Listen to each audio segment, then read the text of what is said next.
Welcome to another edition of Survival Stuff with Indiana Jim, sponsored by Live Free USA at AmericanSurvivor.org. I am James C. Jones, the author of several survival books, including The Ultimate Book of Survival Gear, which came out quite recently, and we're going to be talking about gear today, and some of that gear and equipment is illustrated in that book. That's from Skyhorse Publishing, if you care to look into that. Live Free USA is America's oldest and most respected survival organization. It was established in 1968. Actually, it was we were doing some of those things before 1968. It's devoted to family preparedness and survival education. We are a nonprofit, tax-deductible organization, basically supported by our memberships, which you can join through AmericanSurvivor.org, and contributions and sponsorships, which we have only a few of at this time, but like to have more sponsorships. So that's who we are, that's what we are, that's who I am. But the most important thing is getting information out to the public, and that's what our organization is dedicated to, and that's my personal mission in life. So we're going to talk today about weapons that are actually in your pack. Now, we've talked about weapons that you carry with you, and we've talked about the pack, we've talked about all kinds of other aspects of survival preparedness and survival gear.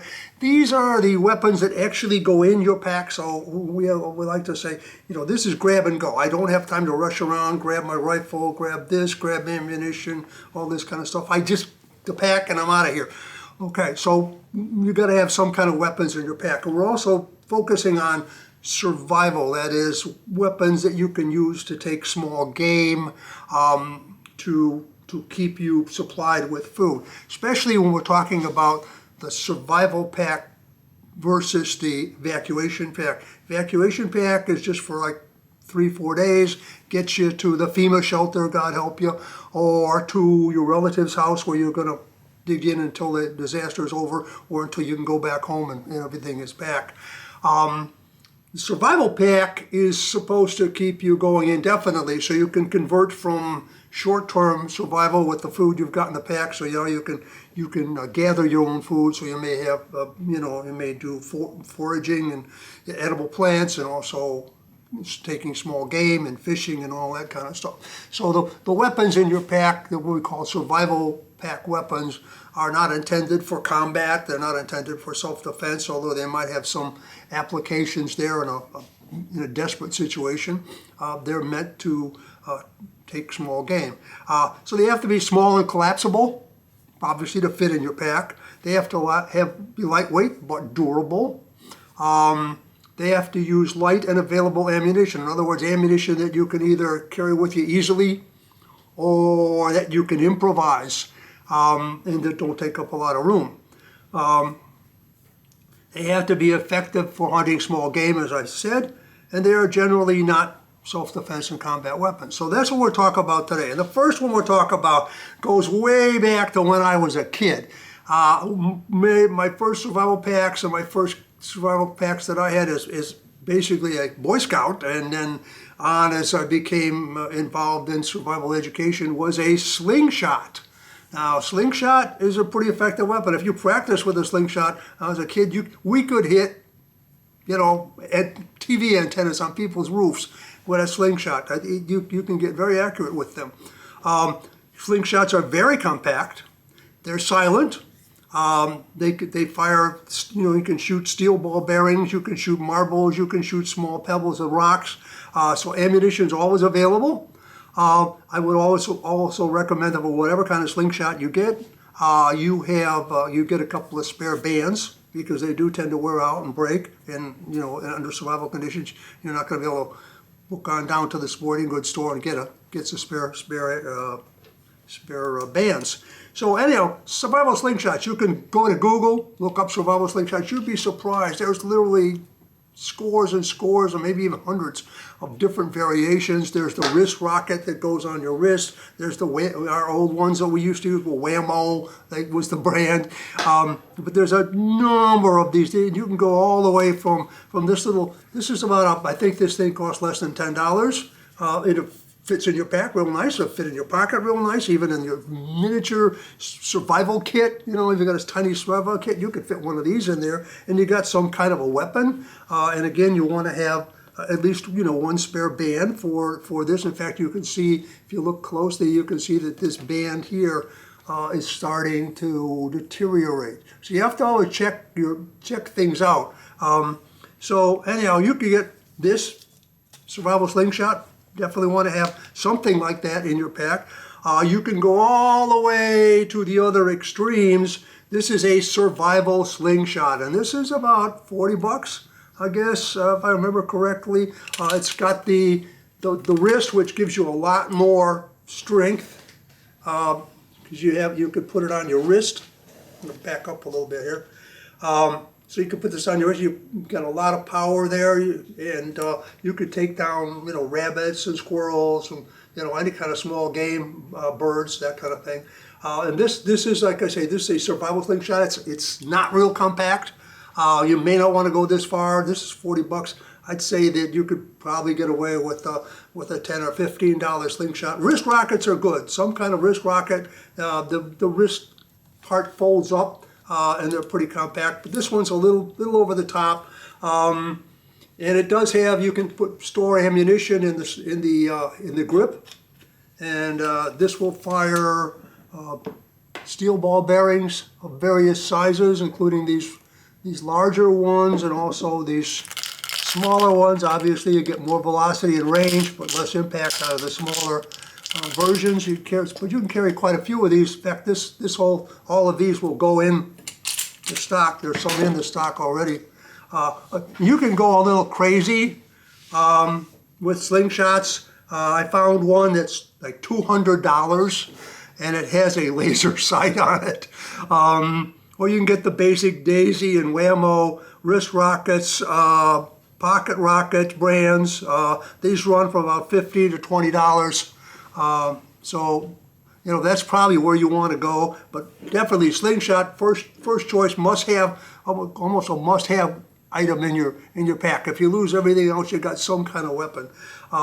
Beyond the slingshot, you can go to a collapsible bow. Now this is the Nomad collapsible bow. All the elements, there's 5 parts, 5 pieces, goes together real easy, real fast. Again, just like with the bands for the slingshot, you want to have a couple of extra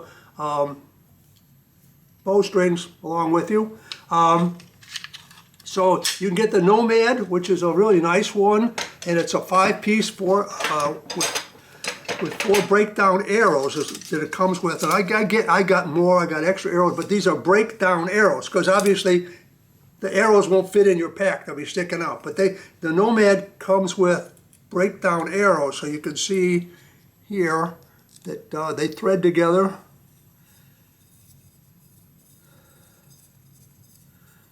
And you've got a full-size arrow, and I've got 6 of those in the Nomad, all fit in a little case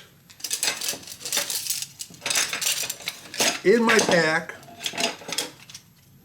Don't take up a lot of room. So that's that and the slingshot. And I've got 2 weapons in my pack as I take off with it. Now, as I pointed out in a couple of other episodes, the takedown rifles, and there's a lot of different takedown rifles. Some of them will fit in your pack, some of them really aren't practical. They're takedown, they're good for carrying, but not necessarily, you know, like take up room in your pack that you need for food and all the other things that you shelter and that kind of things. One, however, that does really fit in your pack pretty well is the Henry rifle AR-7 survival rifle. Now I think they cost about $250 to $300. They come with this big bulky stock, okay, and this is the way they come. Now actually mine is the original one that was put out by Stoner back in the day. This was made for the Air Force, and actually, if you can see the compartments in there, the whole rifle the barrel, the magazines, and the whole rifle mechanism, the bolt and all that goes into this compartment. Now that's pretty cool if you're in the Air Force and you go in the water and it floats along and you've got what they call a floating rifle, providing the stock doesn't come loose. But this ain't gonna fit in your pack, and this is not, this is not practical for you, the prepper, the survivalist, the guy with the pack. So what you do is you buy yourself a Henry AR-7, 22 caliber rifle. You get rid of this. You go online to ar7.com/AR7stocks. ar7.com/AR7stocks. And they have a number of stocks, and they have a folding stock. See, so this would ordinarily go here, okay? Now, you take that off, it's just one bolt, you unbolt it, you unscrew it, okay? And then you get this stock, which consists of the hand grip and this folding stock, collapsible stock, and you put that on there. And then, of course, the barrel. And this doesn't take up very much room. This doesn't take up very much room in your pack at all. It's a little bit of weight. Yeah, I understand that. But if you want to have a rifle in your pack, and you can carry several hundred rounds of 22 caliber long rifle ammunition, it doesn't take up much room at all. So you've got this in your rifle, in your pack, and then you've got the stock. And just put that up there.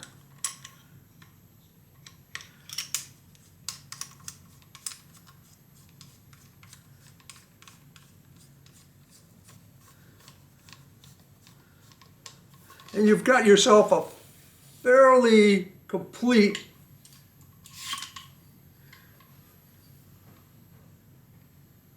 survival rifle that actually fits in your pack when it's collapsed. And you can also get extended magazines at that same website at ar7.com, AR7 stocks. You can also get at that same site, you can get extended magazines. So you want to have a couple magazines, you've got several hundred rounds of ammunition, you got yourself a rifle, you got a little bit of self-defense capability there.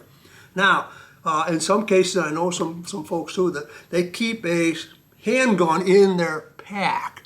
Now, the idea, a small handgun, yeah, you could take game if you're really a good shot. There were a little more bulk in there. But you remember, you're the guy heading down the road with the nice pack full of goodies and survival stuff, and the other people out there may not have that stuff, and they may want to take it from you. And they may be armed too. Hopefully, you had next to your pack, you had a shotgun or, an AR or an AK or some kind of weapon to defend yourself and your pack. Well, maybe you didn't. Maybe you just had, you just grabbed the pack and left, and maybe on top of your pack, you want to have a handgun. Now, basic, you could have anything you want in there. You could have an M&P, handgun. You could have anything you want in that pack. I would recommend 9mm. But really, if you really want to think about it, you probably want to have a full size 13 round. There's a lot of good weapons out there now, handguns, 9mm, 13 round magazines, or a 19. This is a 19 round magazine. I fitted it with a Viper sight. But anyhow, that's up to you. But anyhow, a good solid handgun, something that's gonna put out a lot of rounds, discourage the bad guy, okay? Get them to back off, get them to leave you alone. Yes, an emergency, maybe you can take some game with this too, but you want to have something in there probably to defend yourself. Now, you also, if you're going to have that, you want to have several magazines, extra magazines, so you can really put out a little volume of fire. You're not getting into a long-range combat shooting deal with somebody with a rifle, or you're just, this is me, leave me alone, bang, bang, bang, they're going to head for cover. At least you got something to protect yourself. Remember though, you're not Rambo, and neither was he, okay? Don't get carried away with these overly romantic ideas of combat shooting and all that. I know most of us we have job obligations, we have family obligations, we have budgets. A lot of us aren't going to be able to go to that weekend in Arizona combat school. That's great if you can, by all means do. But whatever training you can get, I don't know if you ever heard the term perfect is the enemy of good. And I see that a lot. People say, well, I can't do this, I can't get that training, I can't learn this, so I'm not gonna try. I'm just, I don't want a gun, or I'm just not gonna go to training at all. No, any training is better than no training. So get whatever training you can. Dry fire training, your local pistol range training, airsoft training. I don't really recommend paintball. Paintball gets you in a lot of bad habits because you get used to getting shot and not dying. I think that's a really bad habit to get into, because when you get shot with something like this, you're probably going to die. So, no, paintball, it's fun, that's fine, but you don't want to get in those kind of habits. So if you can go to a good combat course, a good combat training school, that's great. I recommend it. But if you can get soft air combat course, it'll teach you movement, it'll teach you to move from target to target, right range, so you get used to just firing the gun. You don't remember when you're in combat, it's not the range. So, you're not, aim, breathe, squeeze. You're gonna. That's a totally different thing to learn. So, dry firing. The thing about the police battle, had a battle, and when they went around after the battle and several of the police officers had been killed, they found that their magazines had all been put back in their pocket. They're in combat and they're picking up their magazines. In combat, you just drop the magazine, but these were habits they got into. But whatever you do, get whatever training you can. Regardless, like I say, you're not going to be Rambo, and maybe you can't get the best training, but like your better basic first aid is better than, okay, I can't become a paramedic, but I can get basic first aid, or I can go to a one-day class. The same thing applies to combat weapons use. So, with all that said, hopefully this will help you make your choice as to what you want to put in your pack, what kind of weapons you want to put in your pack. And until next time, this is Indiana Jim for Life and Freedom. Stay safe out there.